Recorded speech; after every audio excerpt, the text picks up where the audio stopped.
30 minutes on top of 11:00 GMT. Welcome to Newsroom on GHOne TV. My name is Emmanuel Agyabeng. Our top stories this morning. 3 in the grips of police after a joint military police operation restores calm in Akyem Segyimase in the eastern region. Government tasked 7-member committee to restore peace in Binyeri, but analysts want state of emergency declared. Good for the president to call for a state of emergency. It will be good for us to tighten security presence, because now people can immediately infiltrate from Burkina Faso, from Cote d'Ivoire into Ghana. Electricity bills to potentially go up as ECG urges PURC to approve a 225% hike in distribution service charges. In business, Nigerian traders warn against hasty enforcement of Ghana's retail laws, fearing dire consequences for bilateral trade. Exciting news as Otuado hails Black Stars' grit after a huge win over Mali to top Group I in World Cup qualifiers.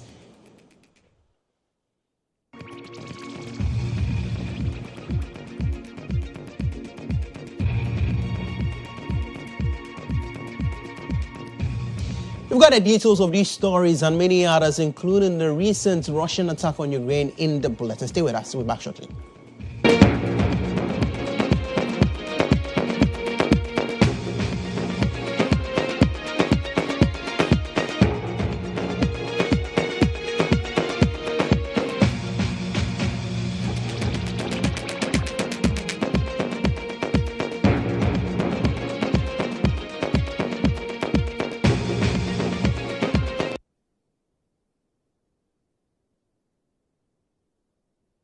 Many thanks for joining into this broadcast. My name is Emmanuel Agyabeng. The police in a statement have confirmed new Patriotic Party's Bono Regional Chairman Kwame Bafo, known as Abronye, is in custody to be arraigned. This comes as lawyer for Abronye reported confusion over his client's whereabouts. Lawyer Daniel Marty Ado also said his client, who had been arrested by the Criminal Investigation Department of the Ghana Police Service, was reportedly moved to the National Intelligence Bureau, the NIB. However, subsequent checks at NIB offices revealed there were no records of Abronye's transfer there. The lawyer who spoke to GHOne News described the developments as troubling. I can confirm that I have still not gotten access to my client after he was moved from the National Police Headquarters, and I was allegedly informed that he was being moved to the National Intelligence Bureau, NIB headquarters. After the police, officially charged us, the charges involve breach of public, if I recall very well, breach of public peace and then publication of false statements. We responded to the charge and we were informed that my client was needed downstairs in another office. We descended the stairs and apparently it was a different thing altogether. We got down there and a car was already waiting for my client. That was when I was informed that my client was to be moved to NIB. I said, wow. I had to quickly rush back, get my phone and get that off my client's phone. And I had to get my driver, quickly follow up, and we got to NIB and I am informed that my client has not been moved there. The NIB offices are around 37. I'm told they are 2. We moved to all the 2 offices. We were informed that my client, Chairman Kwame Bafo, has not been moved there. I moved to the NIB headquarters and I was informed by the head of administration through an officer that they are unable to confirm the whereabouts of my client, and that I should move back to the National Police Headquarters and I would see my client there. I came back to the National Police Headquarters around 2 p.m. and as I talk to you now, I'm still wondering about. Away from that subject matter, it has been about 6 days since founder of the Liberal Party of Ghana, LPG, the person of Percival, Kofi Akpaloo, was arrested by the York Economic and Organized Crime Office, YOCO. However, he still remains in custody as conditions for his release remain unmet. Last week, Deputy Attorney General Justice Srem Sai announced that Kofi Akpaloo had been arrested by EIOCO for a number of financial crimes, which include fraud, causing financial loss to the state, and money laundering. The police sets his bail under strict conditions, which consists a 10 million Ghana cedi bond with 2 sureties yet to be justified. Despite the bail, the suspect remains in EIOCO custody until the conditions are fully met. His team says assets are being valued to ensure his release by close of day. Let's speak to spokesperson for Kofi Akpaloo, Samuel Agyabeng, who joins me this morning via Zoom to have a conversation on the back of Kofi Akpaloo's detention at EIOCO offices. Samuel, many thanks for your time this morning. We do understand that you're currently valuing assets to secure the bail term for Kofi Akpaloo. How far gone are you with that particular process?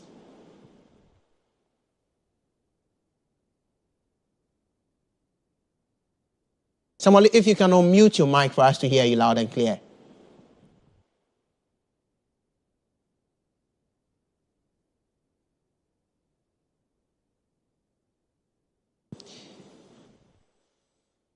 Samuel, do say we still cannot hear you here, and our listeners cannot hear you. If you can kindly readjust and check if you have unmuted for us so that we can hear you loud and clear.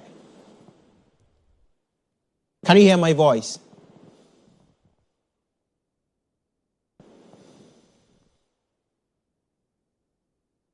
We are still unable to get access to Samuel Agyabeng, who is the spokesperson for the founder and leader of the Liberal Party of Ghana. That's the person of Percival Kofi Akpaloo, as you do understand it, and as confirmed by the Attorney General's Department. And he was arrested on counts of fraud, including causing financial loss to the state and indeed money laundering.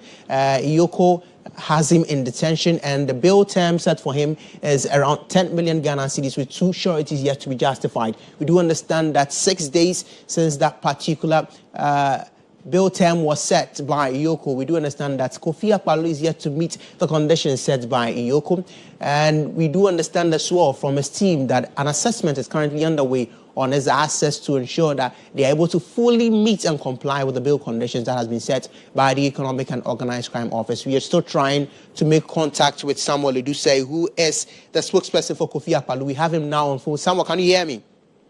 Yes, please, I can. Yes. So my initial ask to you was about the process so far. How far are you into? It's been 6 days since the bail conditions was set by EIOCO. You are valuing assets. How far with that process?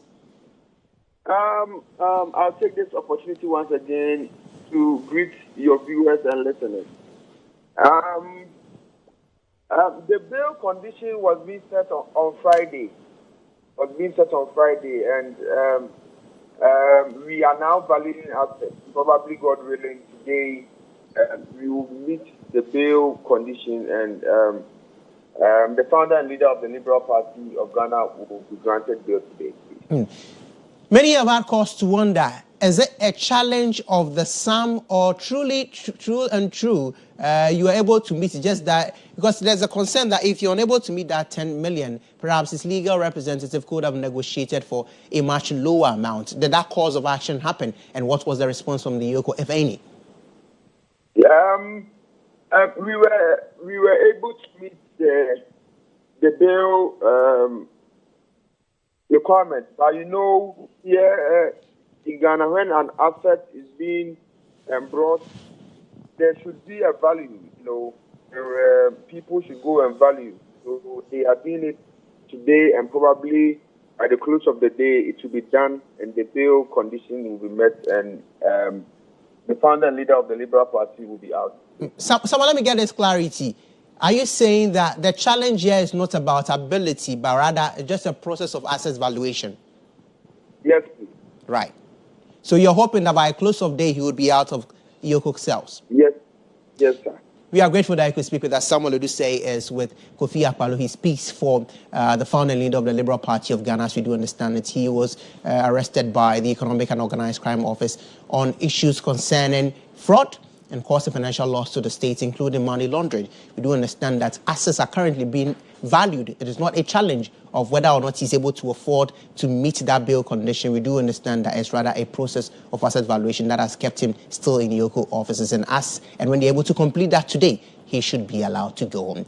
Away from that, 3 persons are in police custody after a joint military-police operation restored calm in Akyem Segyimase in the Ibuakwa South municipality of the Eastern region, following violent clashes between 2 rival youth groups that has left several people injured.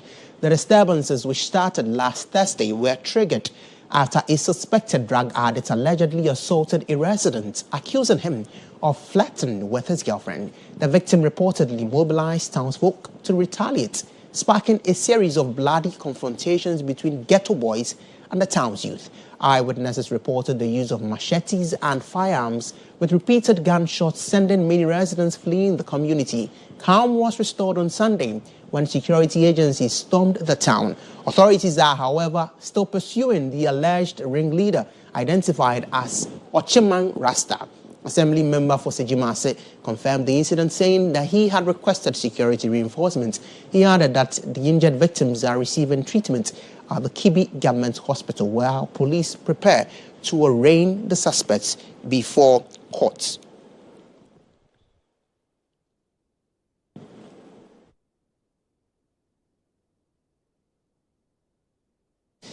Let's speak to the chief for Segyimase, who joins me now, Akyem Segyimase, who joins me now, Nanadakwa, good morning. We are grateful that you could speak with us now. What is the state of the injured persons now at the Kibi Government Hospital? The name is Akyem Segyimase, and I'll translate it into vernacular, as my people hear my voice and know what I'm saying. Grateful. Sorry. I'm grateful. You can kindly proceed. Okay, so should I start? Yes, kindly proceed. Okay. Nanani. Anna. Ikumu. Sorry, but you may say, I won't do my woundy in the bonnet. We nominate some money at that.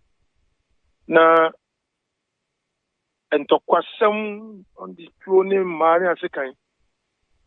And in your saying, Papa, a branch of Bako, a countryman, the girlfriend.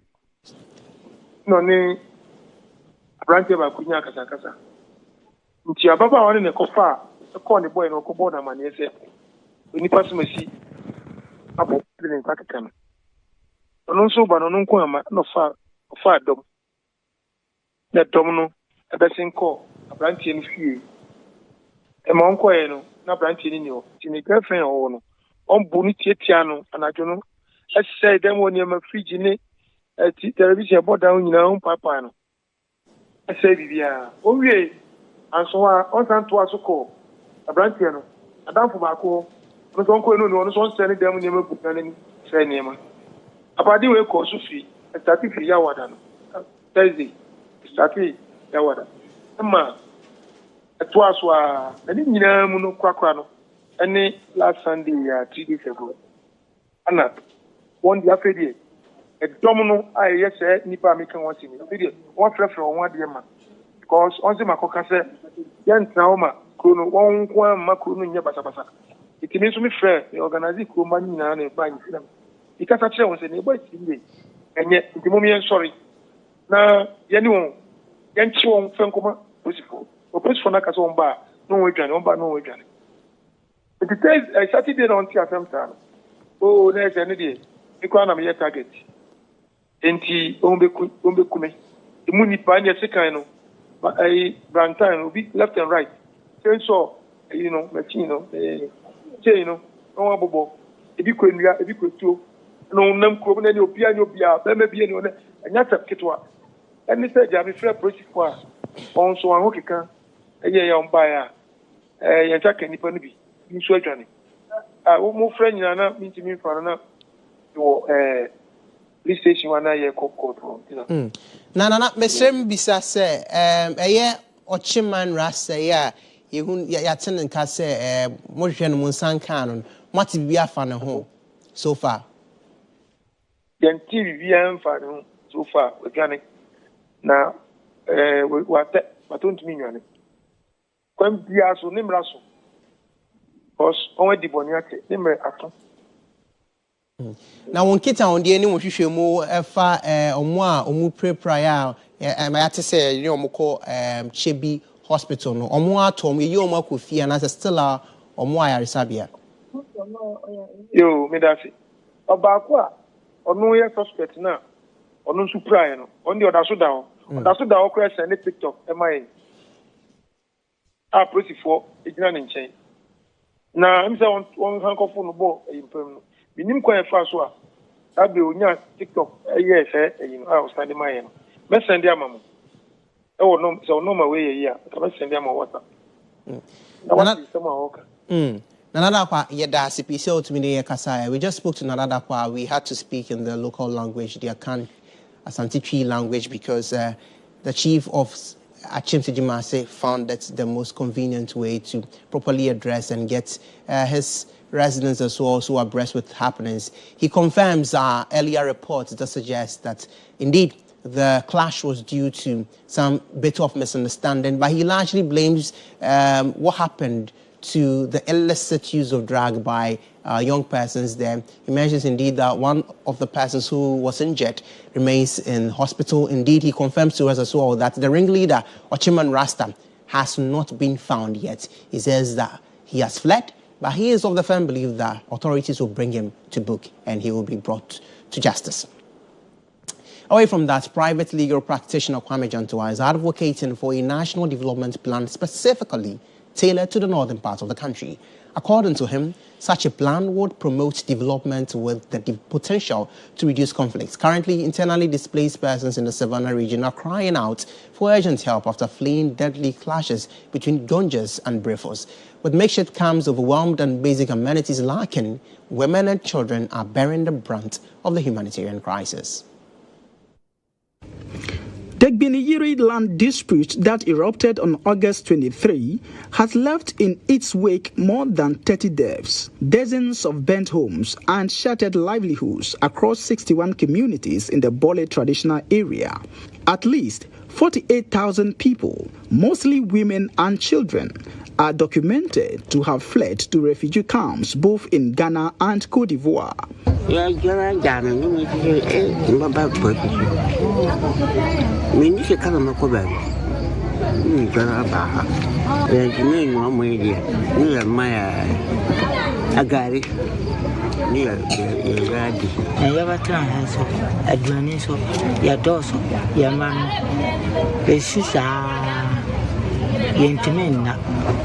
Necessary your person, Mamma Quaneswa, Naya Koi Yokura, Naya Quape, Yahum. Sissy, your mama baby, Yan woman, Katian, your would be. These displaced individuals are grappling with dire conditions in the various camps. Children's education have been curtailed. GHOne say in Kuala Ikita mo pampers in Yama yato. So yentimi nyeska en fan tobi. Adwane de yenye kakra ye ha. Na de de beboa Nkwala no. Ye ni bi aye de beboa. De omoto no ma.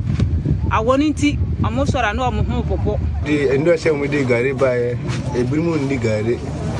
Na aduane so mo de ban so a ebinumu bebre wo mu die na wo yemu atu esu to yan so ba bia ye da no ni nyina ya poto na ya hawo ni nyina ebinumu kura fatale amma de aye nti obi antima nyina fi kura antima afa ne tale ne se bi gina we metale ba ko pe kura me enima na se me ente ye finya gise me si ha eho na masan fa ase ente ya hawo ne ye dan no shi ne no ma ye didamu no.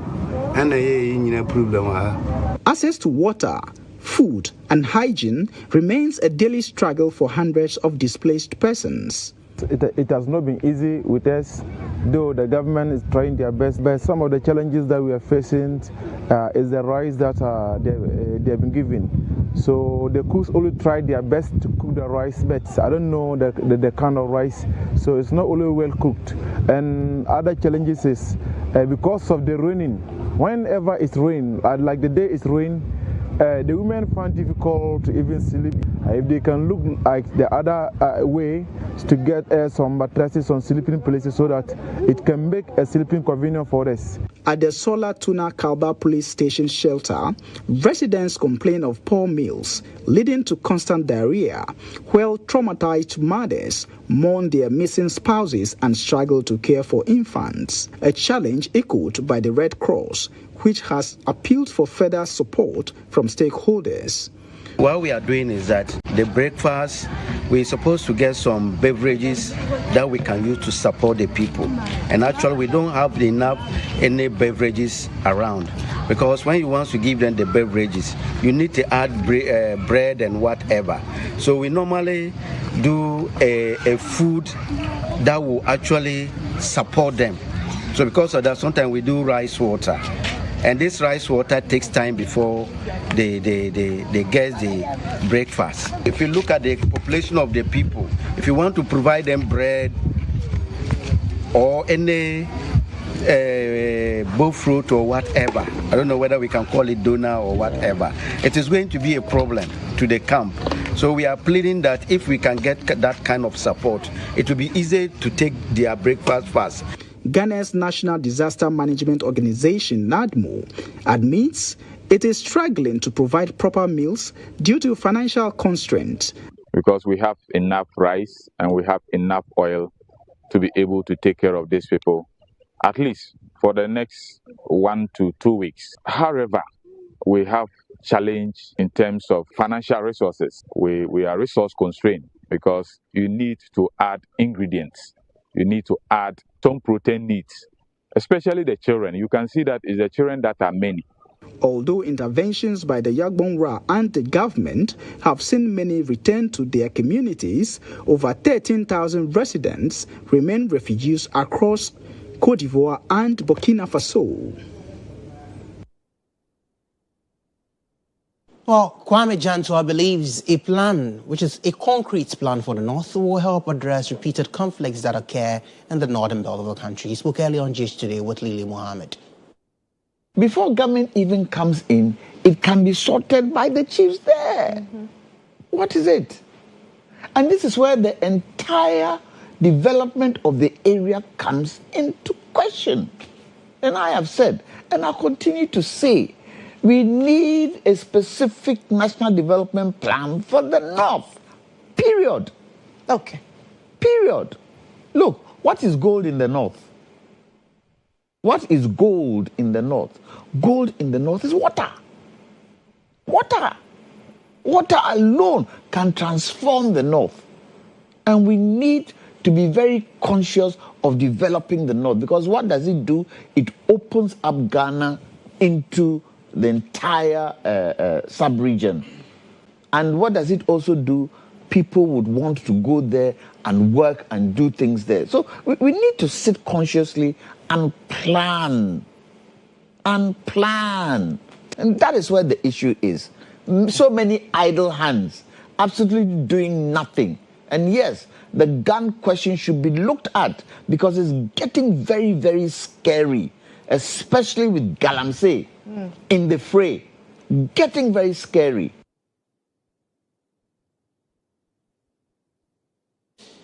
Well, the executive director of the African Institute on Governance and Security, Power Group, Washington, is urging the government to declare a state of emergency in the area. He believes that is the only way to bring lasting peace in Binyeri. It will be good for the president to call for a state of emergency. Think so? At this point, we need? Absolutely. In the Binyeri area? Yes, in the area. It will be good for him to call a strong state of emergency. It will be good for us to tighten security presence, because you don't want infiltration of people. Because now people can immediately infiltrate from Burkina Faso, from Côte d'Ivoire into Ghana, and all types of people that we do not know. Okay, we don't want our country to be under attack. I mean, that's all I'm trying to say. And so this must be handled with the greatest of sensitivity, with the greatest of care, and with the greatest of attention. Obviously, it cannot be politicized, because it's a matter of security. It's important for our nation, which is why I'm encouraging and admonishing that all the security couples, whatever information that they receive, they should disclose that fully to the president so he can be able to make an informed decision. Let's still stay within the Sola Tunakawa district because the Minister for the Interior, Honorable Muntaka Mohammed Mubarak, has inaugurated a 7-member mediation committee to work with stakeholders on peace building, reconciliation, and the sustainable resettlement of displaced persons there. The committee is chaired by Emmanuel Habuka Bumbandi, with members including MP and Chair of Parliament's Lands and Natural Resources Committee, Alhaji Collins Dauda, Reverend Father Lazarus Anyere, Chair of the Savannah Regional Peace Council, Dr. Festus Aubin of the West African Network for Peace Building, Sylvia Honame Noagbenesun of the Kofi Annan International Peacekeeping Training Center, Professor Ramatu Al-Hassan of the University of Ghana, and Dr. George Amo, who serves as the Executive Secretary of the National Peace Council. The Interior Minister urged the team to draw on partnership with civil society, development partners, and other faith-based groups to carry out their mandate. The committee is tasked to facilitate the safe and dignified return of displaced residents, assess the extent of damages, promote dialogue and reconciliation, and recommend sustainable peace-building strategies to strengthen local institutions and prevent further future occurrences.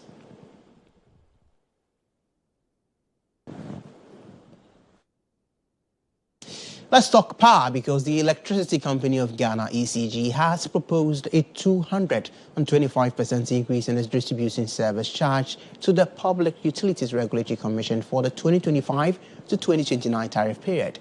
This change is expected to significantly raise electricity costs for consumers if approved. The company cites a substantial depreciation of the Ghana cedi, a deficit in its revenue covering electricity value chain costs, and its own financial unsustainability as reasons for the proposed hike.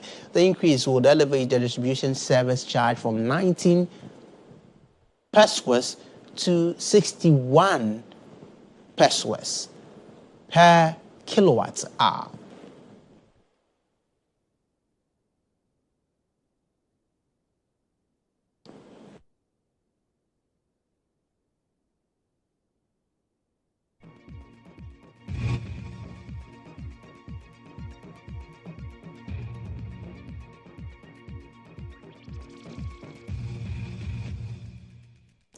Well, the Public Utilities Regulatory Commission, PURC, has stated that it is yet to properly scrutinize the proposed major tariff increase by the Electricity Company of Ghana. In a phone interview, Director of Corporate Affairs and Public Relations for PURC, Dr. Eric Obute, indicates the Commission has called for public dialogue and discussion on the subject to allow for input from all stakeholders before bringing the proposal to a finality. PURC, we do two tariffs. As you know, we do the major tariff and then the minor tariff. The major tariff takes effect within 3 years. So the last one we did was in September 2022 to 2025. So that ends that period. So they are supposed to submit another proposal for a major tariff. The minor tariff that we do is to take care of only the operational expenses, and that's where we factor in the exchange rate, the inflation, the generation mix, and then the fuel, the cost of fuel. But in the major one, we factor in the capital expenses as well. That's to talk of transformers, wires, cables, poles, meters. We do all of that. So it is time for them to submit another proposal to be taken a look at. So that's what they have done now. They have submitted their proposal for the next 5 years. What to be running for the next 5 years. That's what they submitted. We have not even taken a look at the proposal itself. So the proposals have just been submitted to us. So we are not going to take time and review the proposals and break it down to see whether what we gave them the last time, they have actually done what we said was expected of them or not, before we even go down there to see whether their service quality has improved or it has not improved. We've not even taken a look at their proposals yet. We've just opened it up to the public for them to come. We've published the proposals on our website. They have also published it on their website. They've published it in the dailies. So it is up to the public now to interrogate the proposals that they have submitted and for them to answer the questions that the public has for them. So that's why we are doing this. So after we've done all of this, before the commission itself will do the number crunching and then take a look at what the proposals contain before we can come up with any decision.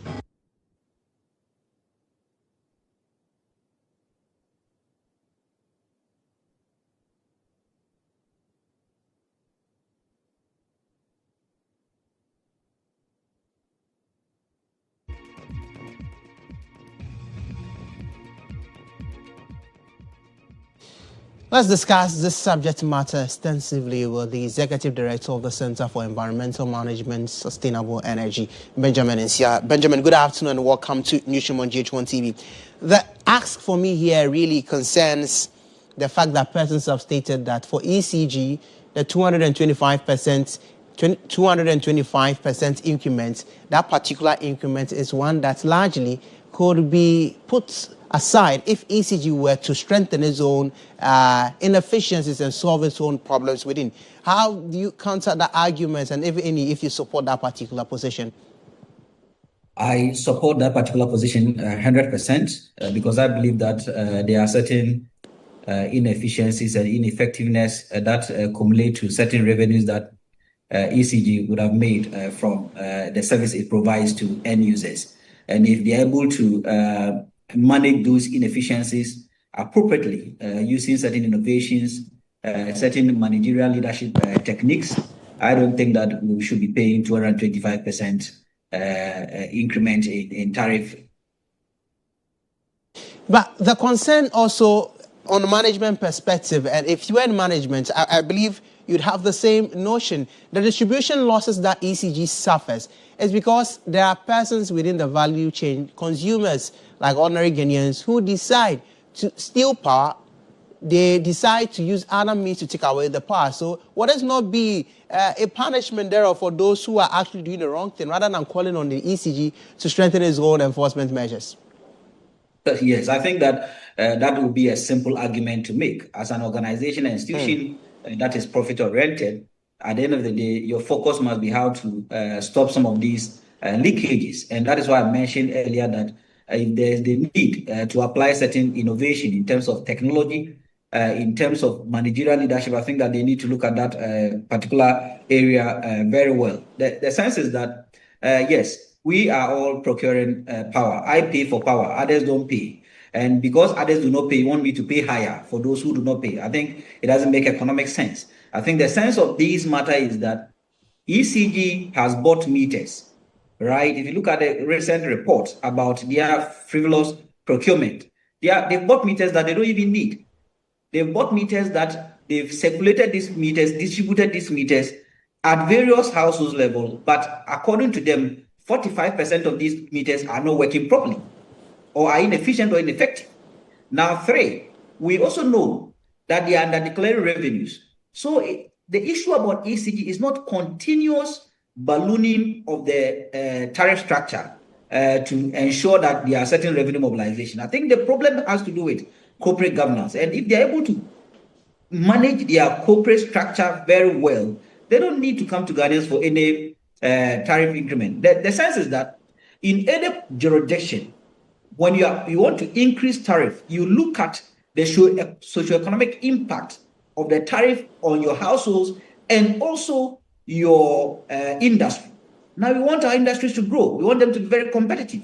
If we want our industries to be very, very competitive and also alleviate a lot of households from what we call energy poverty, then I think the right thing to do is to always ensure affordability.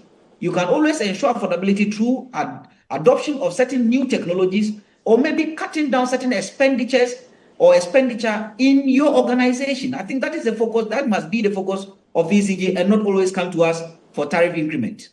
Is there not a win-win situation both sides could look at, consumers and then ECG as a distributor? There could be, but if that is going to happen there, it means that ECG must give detailed description of the cost elements they are talking about. Because one, they mentioned depreciation of the currency, but for us, today, the cedi has appreciated over 40%. So the 70% or 74% argument they are making is flawed. Now, two, they didn't even factor inflation in their argument, and they did so wisely because they know inflation is on the downward trend. Now, three, we're expecting them to tell us the amount we lose as a country as a result of their system losses, and if we have converted that system loss into revenue, how well will we improve their operation? They didn't talk about that. So it is about internal governance. If they're able to govern their organization, well, I don't think that they will come to Ghanaians for any fair increment. Price of electricity increment. Benjamin Izia, thank you so much for speaking with us on this subject matter. He is with the Center for Environment and Environmental Management and Sustainable Energy. But as he rightly mentioned, many people have been unhappy with the latest announcement and even the proposal made to the PRC by the ECG for an increase in that distribution service charge. Social media is awash with so many comments, and Amakwa is ready to give us up-to-speed information on what is currently trending when it comes to ECG. Nanama, take us away. Emmanuel, well, thank you.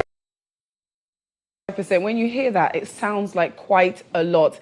Now, Pilolo on X says, I think they are joking. It seems they are not. We also go on to Instagram. Stonesy says, since no Dumso, I agree. Then we have Kluche, who says, remove it from the ministers and high government officials' salaries. Leave us alone. We also have Ben. The D-levy is not enough again, he's asking. Fifi says, how? They increased tariff 14% and 2.5% just this year. Prince says, we can't afford your services anymore. Indeed.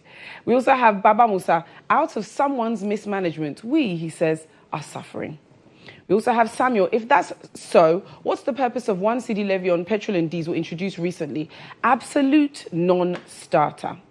And that is what we have time for. Let's hope that it doesn't all come at once and that people will kind of be educated as to why and how it's going to happen. My name is Nanama Aqua. For more, just keep sending us your messages on Instagram, Facebook, and on X. Ima, back over to you. And I thank you so much for the comments that you shared with us on social media. But many Ghanaians have expressed strong concerns over this proposed 225% increment in distribution service charge that was made by the ECG to the PRC.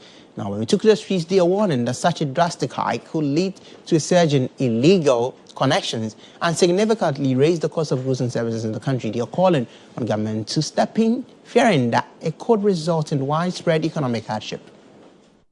One is too much, and secondly, how much are they also going to increase the wages of the workers? Because it can't happen that you pay me 10 cedis and then take 20 cedis from me. It's robbery. We should be talking about reducing the cost so that a normal Ghanaian can go on his or her day-to-day activities without any problem.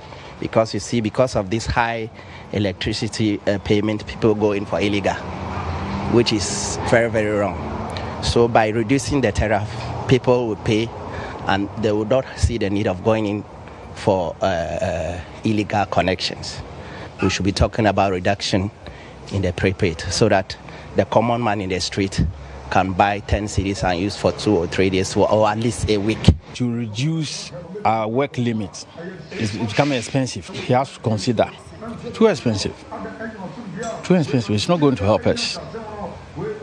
Because let's say you are coming for one gate. You have to add all those things to charge you. And maybe you may think we are not helping. Rather, we are trying to get more than we should get. You need to have a behind. Lighting gas, you got to cry and chest, an answer. Then say you got 100 cities, a new 1 week crampo answer. Sisiano, I want you to Krumo in the one share.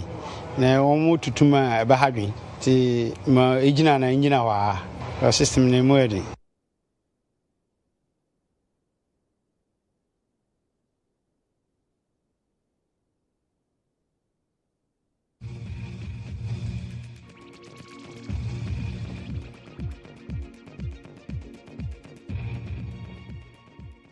Up next is the Business Brief. The Business Brief is brought to you by CompuGhana, passion for technology.